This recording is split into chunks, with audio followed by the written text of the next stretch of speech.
வணக்க மக்களே, சற்று முன் வெளியான செய்தி ஒன்று வெளியாகியுள்ளது. சிரஞ்சீவி கட்சி என்ன ஆச்சு தெரியுமா?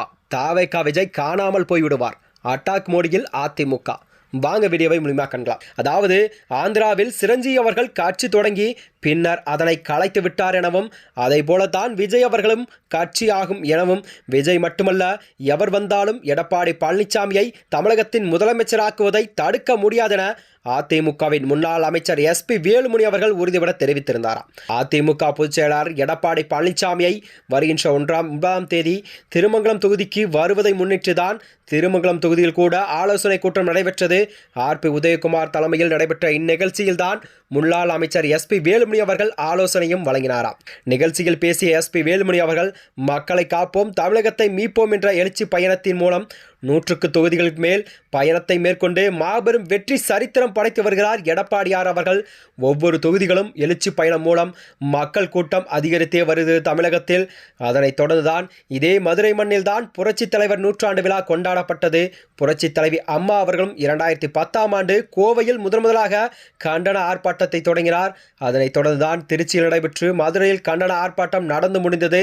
அதற்கு பின்புதான் அம்மா அவர்கள் கோட்டைக்கே சென்றார் என்றும், அதேபோலதான் எடப்பாடியின் மதுரை எழுச்சி பயணத்தை மேற்கொண்டு விரைவில் கோட்டைக்கு செல்வார் என்பதில் எந்த ஒரு கருத்து வேறுபாடும் இல்லை என்றும் SP வேலுமணி அவர்கள் தெரிவித்திருந்தாராம். திருமங்கலம் தொகுதியில் 40,000 வாக்குகள் பங்கேற்க வேண்டும். எழுச்சி பயணத்தில் எடப்பாடி திமுக செய்யாத திட்டங்களை குறித்தும், மீண்டும் ஆட்சிக்கு வந்தால் செய்ய போகும் திட்டங்களை குறித்தும் பேசுகிறார். இதன் மூலம்தான் இந்த செய்தி 1.5 லட்சம் மக்களுக்கு செல்லும். மக்கள் வர தயாராக இருக்கிறார்கள். நிர்வாகிகள் நீங்கள் ஒருங்கிணைக்க வேண்டும். திமுக ஒருமுறை ஆட்சி அமைத்தால் மறுமுறை மீண்டும் ஆட்சிக்கு வர முடியாது என்ற வரலாறே கூறுகிறது என்றும் அவர் கூறியிருந்தாராம். அது மட்டுமின்றி இன்றைய நடிகர் விஜய் அவர்கள் மதுரையில் பேசியுள்ளார். அந்த மாநாட்டில் அதிமுக தலைமை யாரிடம் உள்ளது என்ற வார்த்தை பேசியுள்ளார். அதிமுகவின் தலைவர் எடப்பாடி தான் என்பது அனைவருக்குமே நன்றாக தெரியும். ஆனால் இவருக்கு தெரியவில்லையா? சிங்கம் என்பது ஒரு நாள் வெளியே வரும் என்று ஒரு நடிகர் சொல்லி இருக்கிறார். அப்படித்தான் இதைவிட பெரிய கூட்டத்துடன் ஆந்திராவில் சிரஞ்சீவி அவர்கள் பிரிஜா ராஜ்யம் என்ற கட்சியை தொடங்கினார்.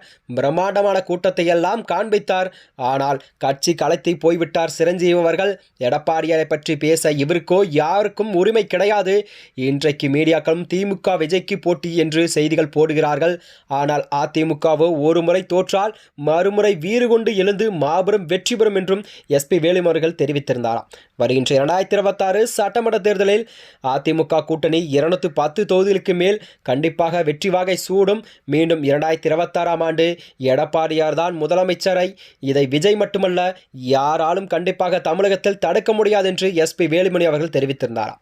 எடப்பாடி ஒரு கிளைக்கழக செயலாளர் இருந்து தன் உழைப்பால் கழக பொதுச் செயலராக ஆனார். 89ஆம் ஆண்டில் சேவ சின்னத்தில் நின்று சட்டமன்ற உறுப்பினரானார். தொடர்ந்து சட்டமன்ற உறுப்பினர், நாடாளுமன்ற உறுப்பினர், அமைச்சர், இப்படி படிப்படியாக முன்னேறிதான். இது அனைவருக்குமே தெரிந்த உண்மை.